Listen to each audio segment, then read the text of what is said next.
Bonjour à tous, bonjour à toutes. Je regarde si je suis bien en mode enregistrement. Oui, c'est bien ça. Bonjour à tous et bonjour à toutes. Je suis Manuela Ivano. Je suis coach thérapeute en thérapie comportementale, cognitive, émotionnelle. J'interviens également en tant que consultante et formatrice en soft skills, en compétences psychosociales, en prévention des risques psychosociaux et de la souffrance au travail.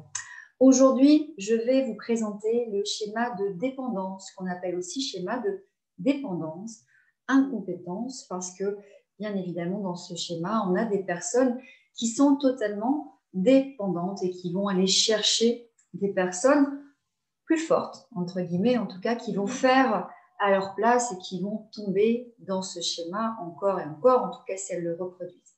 Alors, je vais tout de suite partager mon écran.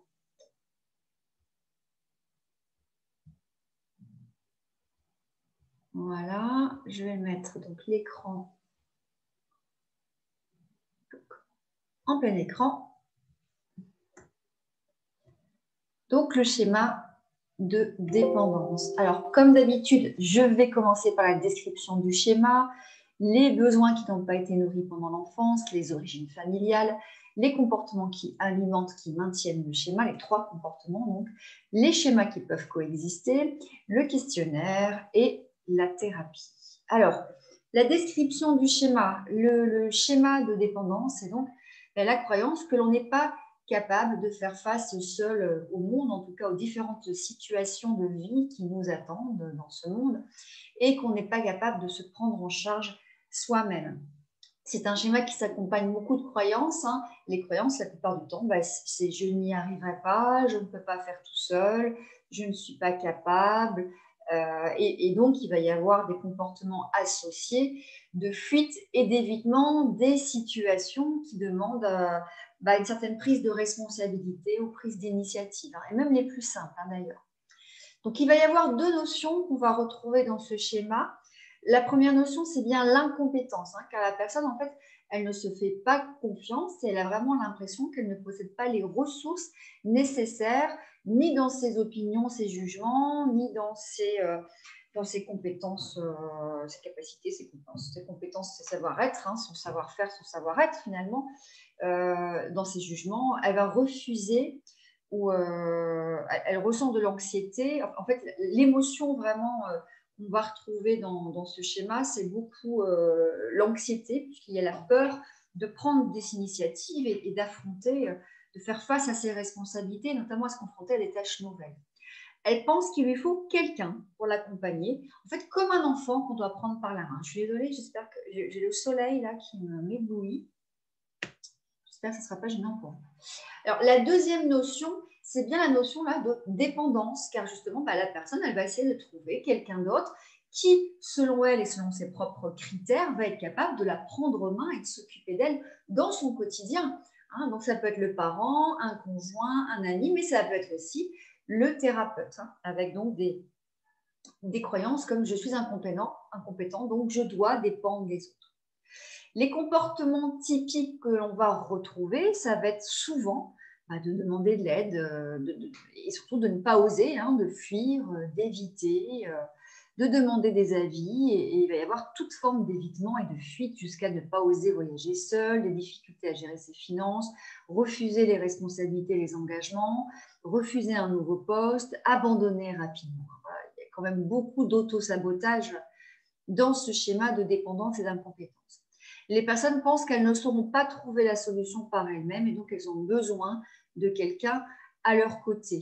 Elles peuvent être complètement désemparées si effectivement elles se retrouvent devant une situation nouvelle surtout, donc un peu l'inconnu, mais qu'elles n'ont jamais pu faire auparavant. Hein. Il peut y avoir bien sûr des relations toxiques parce que quand on a une personne dépendante, on peut très bien avoir en face une personne qui va en profiter de type un peu narcissique, en tout cas que ce soit un parent, un conjoint qui va abuser de la personne dépendante ou qui peut les contrôler. La plainte manifeste souvent en cabinet, c'est qu'on arrive avec des gens qui se disent en fait je manque d'affirmation de moi, je ne sais pas m'affirmer, il y a aussi la phobie sociale et l'anxiété. Les besoins qui n'ont pas été nourris dans l'enfance, ce sont les besoins d'autonomie ou de compétence. On a donc pas appris à l'enfant à développer ses talents de découverte du monde et à développer son autonomie. Et donc, l'enfant n'a pas pu se rendre compte de lui-même qu'il avait cette capacité à développer ses compétences par lui-même. Donc, on a bien sûr des familles ou un parent qui ont surprotégé l'enfant, ne lui ont pas appris à développer ses compétences de découverte, d'adaptation au monde, et donc n'ont pas permis de développer l'autonomie. C'est aussi un parent qui faisait à la place de l'enfant ou qui anticipait, qui contrôlait tout pour l'enfant. On parle bien ici de la capacité donc à se séparer du parent et à fonctionner de manière indépendante. C'est donc un besoin qui est absolument indispensable. Il y a des mamans qui sont hyper protectrices, qui vont tout anticiper à la place de l'enfant, qui vont tout faire à la place de l'enfant en pensant le protéger. Bien évidemment, ça va faire beaucoup de dégâts derrière. Et dans les enfants et les adultes qui sont angoissés, qui font des attaques de panique, il n'y a pas que des enfants qui ont souffert, il y a des enfants qui ont aussi été surprotégés. Les comportements, comme d'habitude, il y en a 3. Je reproduis mon schéma, je l'évite ou je le compense. Si je reproduis mon schéma, bien, je vais donc demander à mes proches de faire à ma place. Je demande trop d'aide ou de conseils aux autres. Je me déresponsabilise et je peux devenir complètement paralysée, tétanisée si je dois faire seule. Dans l'évitement, je vais justement fuir tous les nouveaux défis, les nouvelles tâches, quitte à procrastiner, ne pas m'engager. En tout cas, il n'y a pas d'engagement dans les responsabilités. Donc, c'est comme ça que moi, je me retrouve avec beaucoup de jeunes adultes, mais aussi des femmes d'un certain âge qui fuient les responsabilités, en tout cas qui ne font pas ou parce qu'ils ne sont pas capables de faire. Alors, si vous mettez le schéma de dépendance avec le schéma d'imperfection, ce qui fonctionne parfois ensemble, ce qui peut d'ailleurs créer un trouble de la personnalité dépendante, là, on a vraiment toutes les conditions pour faire une personne qui non seulement ne se sent pas capable, qui se sent bête, qui pense ne pas valoir la peine et qui en plus se dit en plus je ne suis pas capable de faire seule. La compensation, il va y avoir au contraire une contre-dépendance. On va afficher, crier haut et fort que l'on est dépendant. Donc, je ne demande pas d'aide, même dans les situations où cela serait normal de demander. Alors, moi, j'ai constaté en cabinet, souvent, il y a l'imperfection qui peut aller avec la dépendance, mais on va retrouver aussi l'abandon, la méfiance ou l'abnégation. Alors, le questionnaire, comme d'habitude, je vous laisse le regarder, vous mettez en pause la vidéo. Cotation de 0 à 6. 0, cette affirmation ne me concerne pas du tout. 6, cette affirmation me concerne tout à fait. Si vous avez un maximum de réponses au-delà de 4, vous avez probablement ce schéma de dépendance. Bien évidemment, ça fonctionne souvent avec d'autres schémas qui se complètent. En l'occurrence, ce schéma-là, c'est un schéma primaire. Donc, il va peut-être fonctionner avec des schémas stratégiques derrière.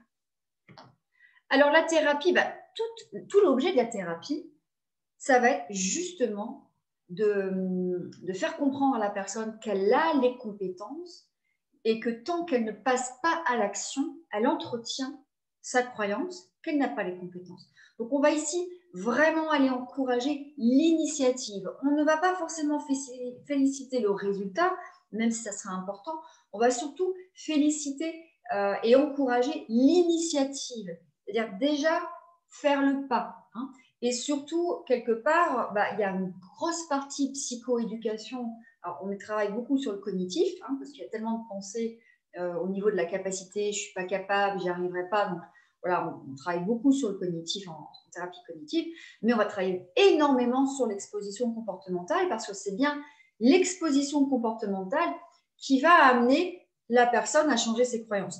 Et bien souvent, moi, j'accompagne beaucoup de personnes dans ce type de schéma, entre autres, et j'en ai qui ont bien fait le travail cognitif, qui ont bien fait le travail émotionnel, parce qu'il y a aussi beaucoup d'angoisse aussi, d'anxiété sociale, donc on travaille sur tout ce qui est respiration, relaxation, pleine conscience, mais à un moment donné, ils ne veulent pas se confronter, ou en tout cas, elles n'osent pas, et là, moi, mon rôle est d'y aller en douceur, de ne pas confronter trop rapidement, de bien respecter le rythme de la personne, mais si à un moment donné, je vois qu'on ne va pas y aller, je sais que la thérapie, non pas est vouée à l'échec, mais on ne va pas avancer énormément. Et dans ce cas-là, c'est aussi mon rôle de prévenir la personne, de dire, plus vous allez vous exposer, plus vous allez vous rendre compte qu'en fait, vous êtes capable, plus vous allez changer votre croyance que vous êtes incapable et que vous avez besoin de quelqu'un. Moins vous allez vous exposer, plus vous entretenez votre croyance. Donc, l'objectif de la thérapie est bien d'augmenter le sentiment de compétence, de réduire la dépendance aux autres. Le rôle du thérapeute va être primordial, puisqu'il va falloir valoriser les compétences, mais surtout aussi l'initiative. Il va falloir effectivement quand même, alors effectivement, l'importance de la nécessité de l'apprentissage et de l'erreur. Hein. Moi, je passe énormément de temps avec les personnes que j'accompagne à dire, et combien même vous allez vous tromper ou peut-être faire des erreurs, comment vous voulez apprendre si vous n'avez pas échoué, hein. Et la métaphore que j'utilise souvent, c'est celle de quand on apprend à conduire.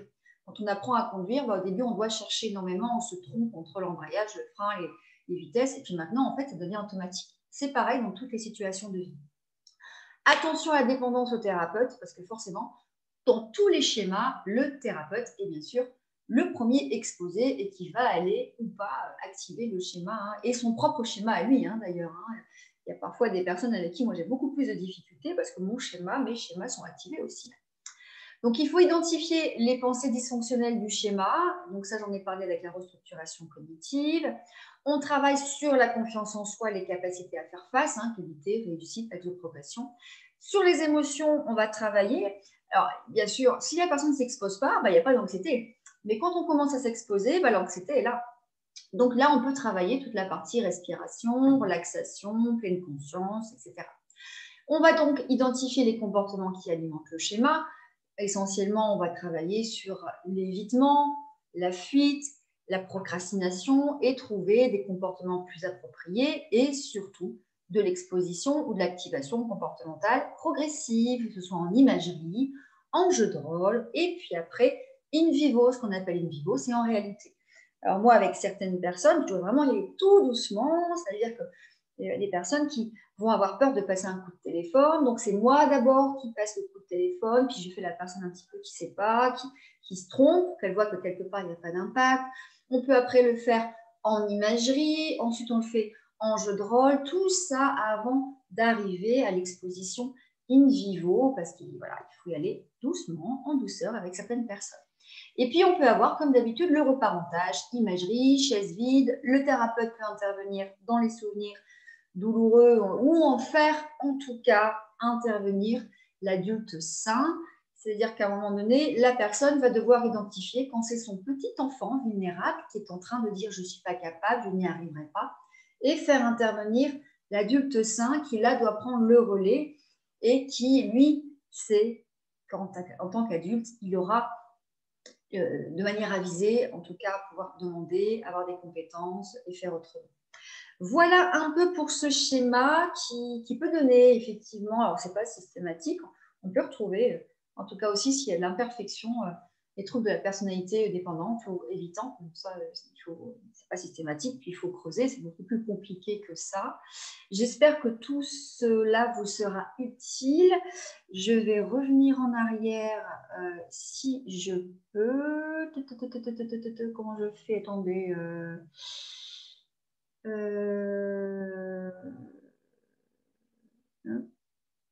Bon, je n'y arrive pas, c'est pas grave. Donc, je vous dis, écoutez, voilà, prenez soin de vous et à très bientôt.